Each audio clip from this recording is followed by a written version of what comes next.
ইফালে উদালগুৰিত আক্ৰাছুৰ গণহুংকাৰ কাৰ্যসূচী জনজাতিকৰণৰ দাবীত প্ৰতিবাদ সাব্যস্ত কৰিছে আক্ৰাছুৱে বিষ্ণু ৰাভাৰ প্ৰেক্ষাগৃহৰ প্ৰাংগণত প্ৰতিবাদ কাৰ্যসূচী গ্ৰহণ কৰিছে আক্ৰাছুৱে বিভিন্ন স্লোগানেৰে উত্তাল কৰিছে প্ৰতিবাদস্থলী অতি শীঘ্ৰেই দাবী মানি নললে ভোট বৰ্জনৰ হুংকাৰ দিছে আক্ৰাছুৱে এই সন্দৰ্ভত কাজল গাঁৱৰ পৰা শশাংক শৰ্মাৰ এক প্ৰতিবেদন আগবঢ়াইছে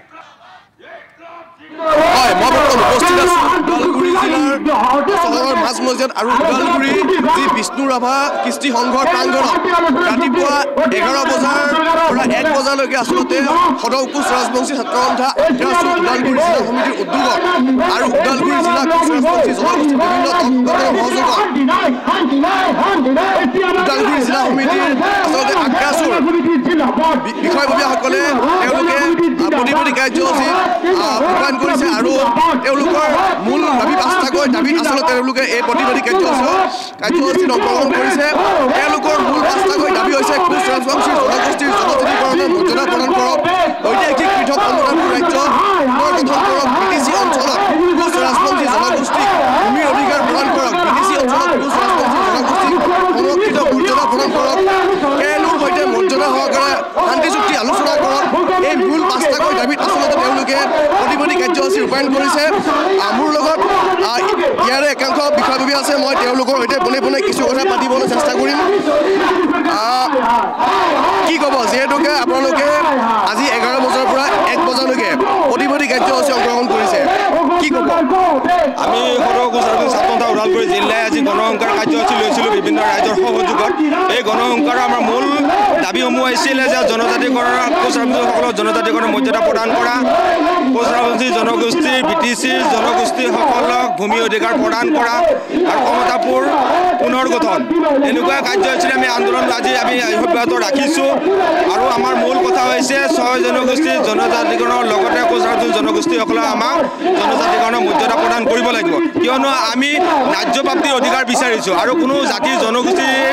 বিৰুদ্ধে আমি এই আন্দোলন নহয় আমি চৰকাৰৰ এই আন্দোলন কৰি আহিছোঁ যিসকল এডজাষ্টিং ট্ৰাইবেলে আমাৰ বিৰোধিতা কৰি আহিছে এই বিৰোধিতাকৰণ কৰাটো একো ভয়খবীয়ালগীয়া একো কথা নাই আমি তেওঁলোকৰ অধিকাৰ আমি কাঢ়ি আনিব বিচাৰা নাই সংবিধান সংশোধন কৰি আমি যি ৰাজ্যপ্ৰাপ্তিৰ অধিকাৰ সাংবিধানিক অধিকাৰ সেই বিচাৰিছোঁ গতিকে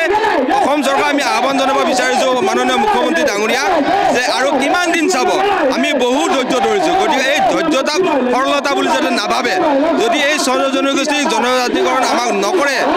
26 চনৰ আগতেই আমি কিন্তু বিজেপি চৰকাৰক আমি দেখুৱাই দিম তাৰে প্ৰতি গতিকে এই 26 চনৰ আগতে যেন আমাৰ কোচ ৰাজবংশীসকলক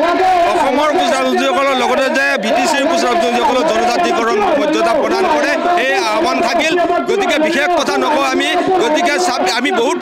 প্ৰবঞ্চনা খালোঁ ইয়াৰ প্ৰবঞ্চনা কোনো কাৰণে মানি লোৱা নহ'ব 26 চনৰ আগত আমাৰ জনজাতিকৰণ মৰ্যাদা দিবই লাগিব নিশ্চিতভাৱে ক'ব লাগিব আপোনালোকে আচলতে বছৰ ধৰি আচলতে আপোনালোকৰ মূল দাবী হ'বলৈ আপোনালোকে প্ৰতিবাদী কাৰ্যসূচী কৰি আহিছে গতিকে কি ক'ব আমি এবাৰ চৰকাৰলৈ অন্তিম সকিয়নি দিছোঁ যে আমাৰ এই আন্দোলনখন অন্তিম পৰ্যায়ত আহিছে আমি আৰু ভাবিছোঁ যে আন্দোলনটো দীঘলীয়া হ'ব নালাগে চৰকাৰৰ আমাক যি মিছলীয়া আৰু প্ৰতাৰণা কথাৰে ভল দি ৰাখিছে এইবিলাক কথাত আমি আজি আৰু ভল নাযাওঁ এতিয়া আমাৰ কথা হ'ল যে 26ৰ বিধানসভা নিৰ্বাচনৰ আগতে আমাক জনজাতিকৰণৰ মৰ্যাদা লাগিব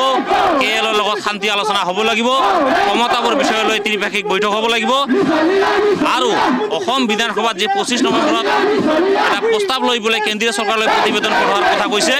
আমি ভাবিছোঁ আশা ৰাখিছোঁ এইটো এটা ইতিবাচক এটা বাৰ্তা যাব আৰু সংবিধানটো অতি সোনকালে সমাধান হ'ব লাগে আৰু যদি নহয় 26ৰ বিধানসভা নিৰ্বাচনত আমি বিজেপিক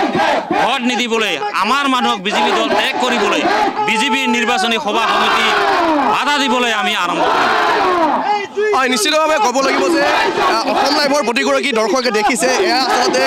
ওদালগুৰি যি বিষ্ণু ৰাভা কৃষ্টি সংঘৰ প্ৰাংগণত দিনৰ 11 বজাৰ পৰা আচলতে 1 বজালৈ তেওঁলোকে আজি প্ৰতিবাদী কাৰ্যসূচীত অংশগ্ৰহণ কৰিছে মোৰ লগত আৰু এগৰাকী বিষয়ববীয়া আছে মই তেওঁৰ পৰা কিছু কথা জানিব চেষ্টা কৰিম কি ক'ব আচলতে হয় আপোনালোকে নিশ্চয় গম পায় ভাৰতৰ প্ৰধানমন্ত্ৰী বঙাইগাঁৱত ৰাজহুৱা সভাত আহি যেতিয়া তেওঁ অসমত বিজেপি চৰকাৰ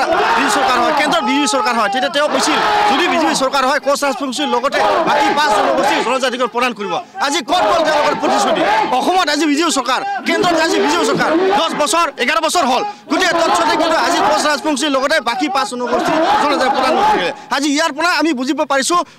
বিজেপি চৰকাৰ অকল মিছা কথা কয় অকল প্ৰতিশ্ৰুতি পূৰণ নকৰে ক্ষমতাপৰ স্বায়ত্ত পৰিষদ দিছে তেওঁলোকে আজি 5 বছৰ হ'ল কিন্তু 5 বছৰ 6 মাহৰ পিছত নিৰ্বাচন অনুষ্ঠিত কৰা কথা আছিল নিৰ্বাচন অনুষ্ঠিত নকৰিলে উন্নয়ন পৰিষদ দিছে উন্নয়ন পৰিষদৰ কোনো একো কাম নাই গতিকে আমি বিচাৰিছোঁ যে ক্ষমতাপৰ স্বায়ত্ত পৰিষদ নিৰ্বাচন হ'ব লাগে উন্নয়ন পৰিষদ ৰাজ্যৰ দ্বাৰা গঠিত নিৰ্বাচন অনুষ্ঠিত কৰিব লাগে আৰু 2026 চনত বিধানসভা নিৰ্বাচনৰ আগতে জনজাতিকৰণ পৃথক ক্ষমতাপৰ সমস্যাটো সমাধান কৰিব লাগে অন্যথা কিন্তু ৰাজবংশী বাজাও বিজেপি হাতাও অভিযান আৰম্ভ কৰিম আৰু পৰ্যটনত আমি বিজেপি ভোট বজন কৰাৰ কাৰণে ৰাজবংশী ৰাইজে সংকল্পবদ্ধ হৈছে ধন্যবাদ নিশ্চয়কৈ ক'ব লাগিব যে আচলতে দিনৰ 11 বজাৰ পৰা 1 বজালৈকে আচলতে তেওঁলোকে যি প্ৰতিবাদী কাৰ্যসূচী অংশগ্ৰহণ কৰিছে আৰু কেন্দ্ৰীয় চৰকাৰ বা অসম চৰকাৰে পৰৱৰ্তী সময়ত তেওঁলোকৰ যি মূল দাবী এই দাবী হ'বলৈ তেওঁলোকে কেনেকুৱা ধৰণৰ আচলতে চৰকাৰে কেনেকুৱা পদক্ষেপ